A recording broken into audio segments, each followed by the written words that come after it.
Adamson's deck is fancy. I'll let you start off with Sharfman's deck. Sharfman's deck. If you weren't with us for our feature match last round, Sharfman's deck is Delver. It's a with a large focus. The only equipment, Rune Chanter's Pike. He plays a full 3 of them.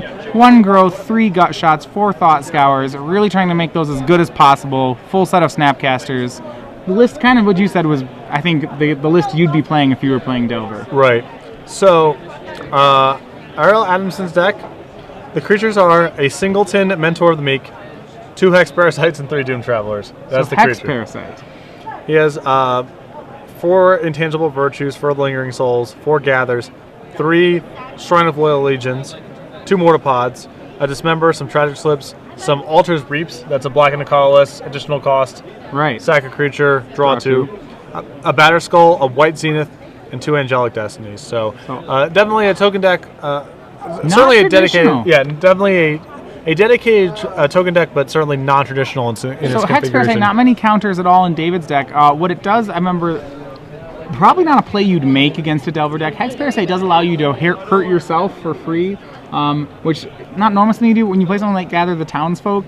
Right. Or originally people were trying that with cards like Thraben Doomsayer. It does let you essentially Fateful Hour yourself at will. Yeah, I know that was popular when, I forget who it was. I want to say Anthony Eason, but possibly someone else was battling with the 1 black 13/13 with -1/-1 with Death Shadow. Yeah. There was some decks built around that and Fling and whatever else for a little bit. Sharfman, the iconic opening, turn 1 Delver. Really one of the scarier openings of the format. Yep. Sometimes completely inconspicuous though. Cameron Herzog, Ryan Swinghole. Ariel Adamson, no place. And the Mana Leak. All right. So for long as Sharfman has the second land, just a very terrifying start. He's going to assume Ponder here, yep. All right. So giving Ariel Adamson, how much removal is in Adamson's deck? He has a Dismember, 3 Tragic Slips, which I guess we can comfortably assume he does not have in his hand. Yep. And 2 Mortapods. So really, the scary thing here, he has no way to interact with this Delver, because all those removal spells, if they were in his opener, we probably would have seen. Turn 1 Delver flip could possibly deal 12 or 15 damage here.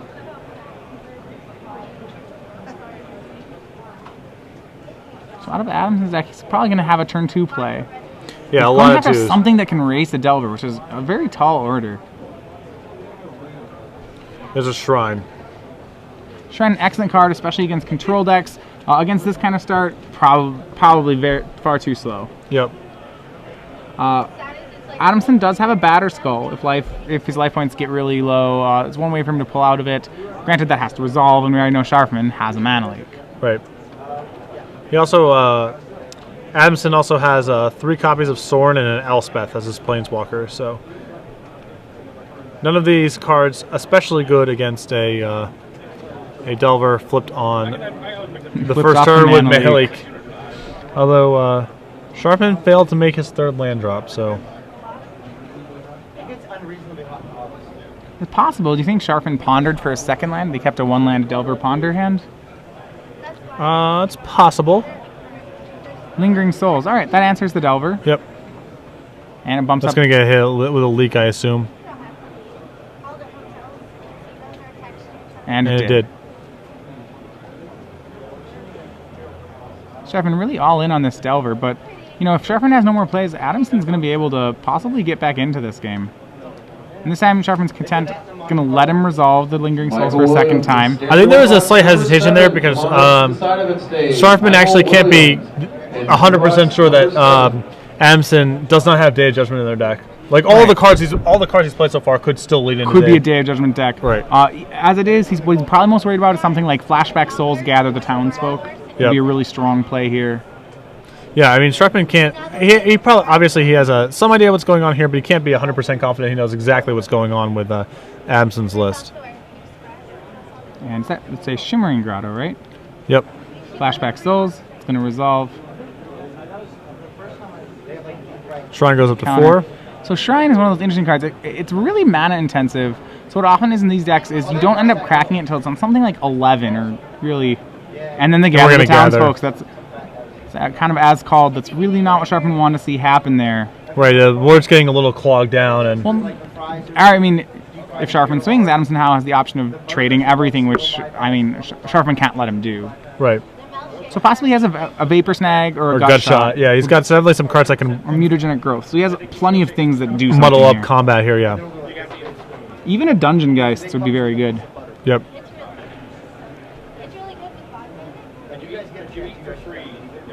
All right, so now see what trick he'll pull out to try to punch through this board.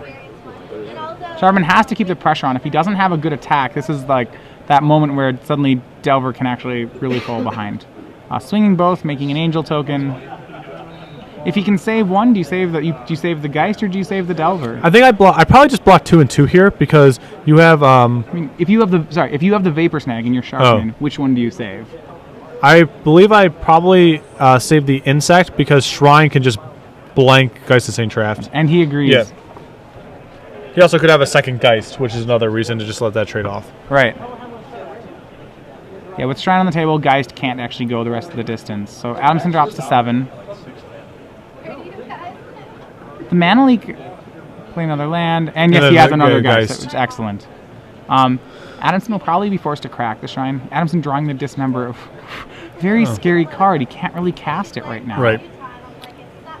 Well, that's actually not. I mean, it's sort of. Oh, it's just conceding. Yeah. Well, he can't really cast it because then the Angel token off the Geist kills him. Oh, sure. Yeah. Okay. I was like, that seemed like a preemptive scoop, but I forgot Geist was going to make a 4/4 flyer. Yeah. So I'm like, he has Shrine to muddy up the ground, but. Yeah, he can't really dismember the 4/4 flyer. It doesn't. So, yeah. Players in $10 Closer matchup than originally, off the great start of Sharfman. Adamson kept it interesting there, actually. Yeah. Yeah, no, he was, and I think that if he has one of his tragic slips on turn 1 there, he's going to very comfortably win that game. Yes. As Delver actually just went the distance. In an 8-player event. You will now report your results to the side event All right, stage. so the sideboard. Adamson's deck, lots of 1s, lots of 2s. Let's see, what does he have in the board? Well, he has 3 copies of Gut Shot, a Dismember, 4 Timely Reinforcements, and all Day of Judgments, all of which could be cards that are potentially on the table for him here. I'm not sure exactly what he would want to cut to make Gut Shot's the only thing I really want right here, but I'm not even sure. Remember, Delver's Unflipped Delver and Snapcaster Mage are the only targets for Gut Shot in Sharfman's deck. Right, but Adamson's deck is so good at like muddying up the ground. Like he needs to take care of the air. Yeah, the flyer is the big question mark if his deck's able to handle it or not, because White Shrine Shrine of Loyal Legions does a ton to just lock up the ground. You can't attack for the rest of the game basically. So what Shrine of Loyal Legions lets him do is that on turn 2 if he can find time to play it, which is actually a very big if. But once he finds time to play it, he can just play an attrition game with Sharfman. Remember that Delver can't go forever. Right. If people's life totals started at 40, Delver would be a very bad deck. yes, So this is a big difference from Cobblade, where if you were at 40, that's fine. you would never lose. So Delver's very different in that sense. So Shrine lets him become the control deck. Yeah. That's it. I don't know how much of the board I really like in here. The Gut Shot maybe, but that's about it. I think a lot of the cards in this deck really should be kept as is. Yeah. I don't know how much I like Altar's Reap. I don't think you have time for it. Right. It is awfully slow. White Zenith also probably suffers from the same problem. Yeah. If there's a game where you can cast a Zenith for 3 and have it resolve, you probably have already won that game. Yeah. So he does have cards to side out. Siding in, I don't really like Angelic Destiny here because of Vapor Snag. Maybe just things like, I think the Gut Shots, maybe Timely Reinforcements, but probably not. And a big angle that Adamson has access to here is 3 copies of Vault of the Archangel. It's actually very realistic for him to race Delver if he can just break a Shrine up for a bunch and have that land in play. It's going to be very challenging for... Well, what we'd said before, I said if he started at 40, Delver really can't win. Well, the Archangel goes a long way toward kind of making that a true statement. Right. So, unlike a lot of the other decks that we've seen that sort of have one vault sort of incidentally, in Adamson's deck, it's definitely a primary feature of what's going on. Right. If you are interested in playing in the Modern Challenge, come up to the public event stage and see Sam. He will help you I think out. in the end, I would have liked to see Ariel's deck. I love a lot of the 1-ofs. I think I'd like to see a little more focus out of it, in the sense of there's a lot of draws. So dangers of playing decks with lots of 1-ofs. They're really good when you draw the right ones, but the problem is sometimes you can see starts here, 4 lands, a Mentor of the Meek, a Angelic Destiny, an Altar's Reap. Right. There's lots of, sometimes you get a lot, he's going to have a lot going for him in his opening hand. There's a lot of combinations which really don't resemble hands that you can play. Right. There's a difference with 1-ofs that are like some amount of cross-sectioning. Like 1 Dismember, when you have other removal spells, makes some sense to me. That's fine. Yeah, but 1 Mentor of the Meek, when it's just sort of this isolated 1 Mentor of the Meek, and it doesn't really line up with anything else. Sometimes when I like to think about it, so in deck building, when I like to think about it is, some people say, well, why do you have, 1 Dismember, 2 O-Ring, and a Tragic Slip? I'm like, well, what I really wanted was, I wanted something like 4x removal spell. And then I thought to myself, okay, what do I want in 4x removal spell? I don't want 4 O-Ring because I have to kill a Delver. I don't want 4 Tragic Slip because I have to kill a Sword of War and Peace. Like, okay, and then that's when you start getting these weird numbers. But when things like, sell me on 1 Mentor of the Meek, for example. That's harder. Right. I agree. And, a lot of it is also like what card advantage / search effects your deck has. Like, we see a lot of singletons in the Delver lists, and that makes a lot of sense to me because when you have Ponder, you're seeing more cards. When we have Snapcaster Mage, you get to rebuy the spell when it's good because it's in your graveyard because you've already cast it once for value. But you don't want too many of it because, especially these niche spells in multiples, are very bad usually. Right. Steel Sabotage, you don't want 3 of them, Yeah, but 1 can do a lot. 1's excellent. And often when 1's excellent, you get to cast it a second time because you have Snapcaster Mage. Right. In decks that don't have that same level of searching card advantage, Standard I'm Waybox much more number 8, suspicious your of sort of event is non-congruous ready. 1-ofs. Once again, Right. Standard Waybox number 8. Your event is ready. Like exactly Come the see reason you said. 1 Dismember, 2 Tragic Slip, 1 Oblivion Ring. Let's No say problem. I buy that as being like, well, I want those removal slots. I need to catch all these different things. That's Yeah. fine. That I get. But like a singleton Batter Skull, for example, in a deck with no other real equipment theme, I'm more inclined to raise an eyebrow at.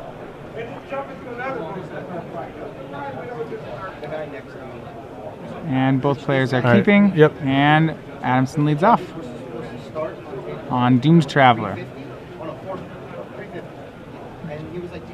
Doomed Traveler, Sharfman responds with his own 1-drop, and that will Yes! gut shot it faster. Yep. Could not wait to gut shot that thing.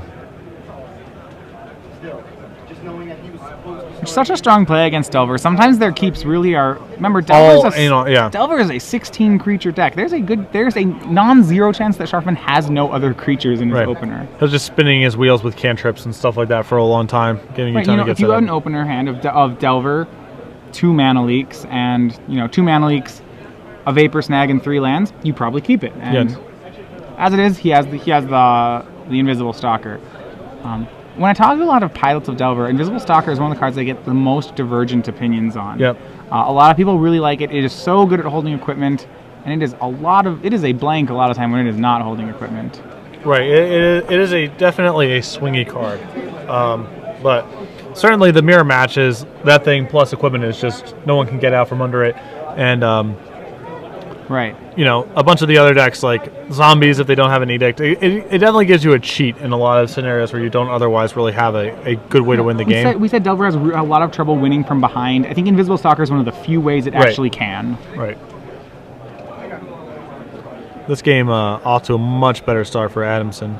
Yeah, he's really stopped Sharfman from gaining that early control of the board that Sharfman's really looking for. Swing for 1, Adamson has a swing back for 3. Adamson gives him a little thumbs up when he's attacking with his Invisible Stalker for 1. All All right, man, So- you got it. It's that he does have an Anthem in his hand. He may wait on it until it's Mana Lake proof. Right. This turn he can just flashback Lingering Souls this turn off the Shimmering Grotto. I think that's the play I like. Right. Waiting, contemplating, there could be a Snapcaster waiting. That's probably fine. Swings in for 3. Just just says gonna go. go. I guess his hand's pretty land heavy. Well, does he have any... but he could flashback Lingering Souls there. Yeah, but he might not want to play anything into a leak if his hand's like that If his slow. hand is all lands, he needs to make every spell count. Right.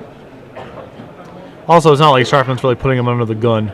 That's true. On the current board, I suppose Adamson's fine with the status quo. And he has White Zenith for 1. White Sun Zenith for 1, which I actually like that play. Yeah, it is fine. It's a 2-2 flash for 4. It's like, you might not get another shot to leak this thing. You might not get another shot to leak, so. Also, leaking means that you can't use your Moreland Haunt. Sometimes when you have a card like White Sun Zenith, you just don't want to cast it on 4. You know, this is a 2-2 flash for 4. I don't even put that in my draft deck.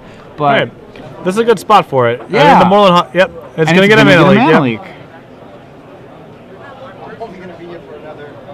Sharfman has to keep this race close so that he can kind of steal it at the end with some sequence of snags and things. But he also might not get another shot to leak. That might be the bigger problem with. So now Adamson can make, I think he has an intangible virtue. And if he does, he has now the potential to make that through mana leak, which I really like if he has. Instead he's going to make a black, he's going to land Sorin. There's Sorin. And that's he's going to hit with a negate. All right, so both plays don't get around it.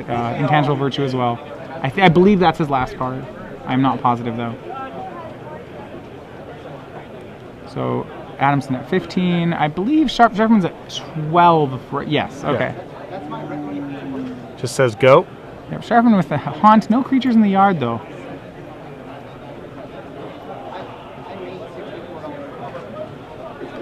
You know, and this is, you know, the critics here of Invisible Stalker probably would point to this game right now. Gonna get a flashback here. And try for it. See if it resolves though. We got a Snapcaster, another leak. Snapcaster would be a very strong play out of Sharpman. And there he is. Yeah, I don't even know if I played that into an empty board just for this reason. Probably do it into the leak or the negate. He's going to opt for the leak, it looks like. Gather the townsfolk. Just more tokens. Sharfman's going to need... He's playing 3 Runechanter's Pikes. I think his path to victory is... Yeah, he's got to get one of them real soon. Like here. Even a Dungeon Geist, I think, will give him a reasonable chance of racing from this position. Right. And he does play 2 Dungeon Geists in the main. Probably not boarding in Dungeon Geists against the tokens deck. Two-headed giant, round 2 pairings are being posted. Two-headed giant, round 2 pairings are being posted. $10 draft, 21. Come on up to the side of it stage. $10 draft, 21. All right, so Ponder. Yep. Look at top 3. I don't know if I've ever seen Sharfman shuffle a Ponder. Top of his deck's always really good. All right, still just for 1. Invisible Stalker beats. Players, your round 1 pairings are posted on the G3 We got a Dungeon Dungeon Geist. Probably hits the Doom Traveler. Yeah, it's might as well. And Delver. The only argument for the other way is if Adamson draws an intangible virtue.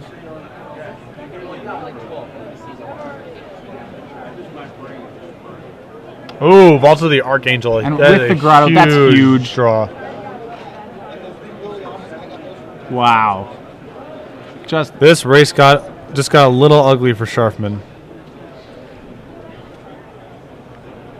I don't see any good blocks for Sharfman here. This race. I mean, he has to put his. Everything's ugly. He's put those guys in front of the soldiers. Yeah, this makes this makes the most sense, but makes the most sense. But I don't. This is very hard to win race. Adamson moves up to 18. Sharfman down to 7. Please report to the side event stage. He's going to need some help. He's going to need something like Gut Shot, Snapcaster, Gut Shot. He's actually going to have to clear the board. Well, he has Moreland Haunt. He can sort of whittle down that way. That's true. It's actually possible that he can just kill all of Adamson's things. That's an Altar's Reap. That's such a strong... Whoa, that is an awesome draw. That is an awesome card right now. Wow, that's very strong.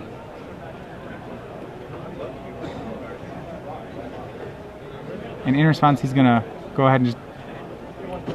Ooh, no, you don't want to do that token. You want to do the Doom Traveler. Yeah, I think he missed the play on that. Jeff Eldridge. Well, just deals the 1. But yeah, that was huge. Although I think he just ripped timely reinforcement, so it actually arguably ends up better for him here. Well, he knew he was drawing timely. Yeah, okay, yeah. Okay, all right. Reinforcement is way better. Excellent play. And the mana leak. All our plans were.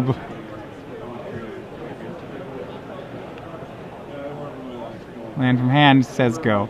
So now I actually think, okay, the Alter replay still comes back to me. I think Sharfman wins the race now. Right. You know, he Adamson trades with still that has. token. Adamson, if he's brought in a timely reinforcement, that means he's still got 3 more copies in his deck. Swings for 6, puts Adamson down to 8.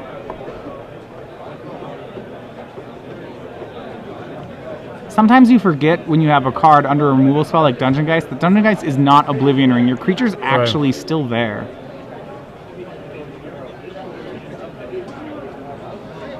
If that's a spirit, you want to hold that guy back on D, right? Because it just holds off the Dungeon Geist? Well, the problem is if you go with that line, Delver's going to get you. Delver plus... He doesn't... He has no... I mean, it's Stalker. Stalker, and then the fly... He'll just keep making more on haunt tokens.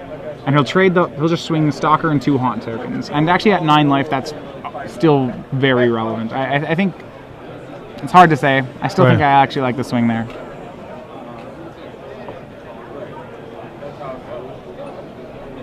Yeah, the biggest issue is that Moorland Haunt...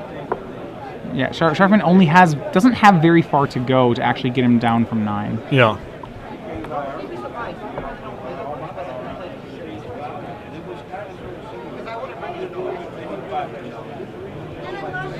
I just drew another Dungeon Geist, so yeah, you're definitely attacking would have been a lot better.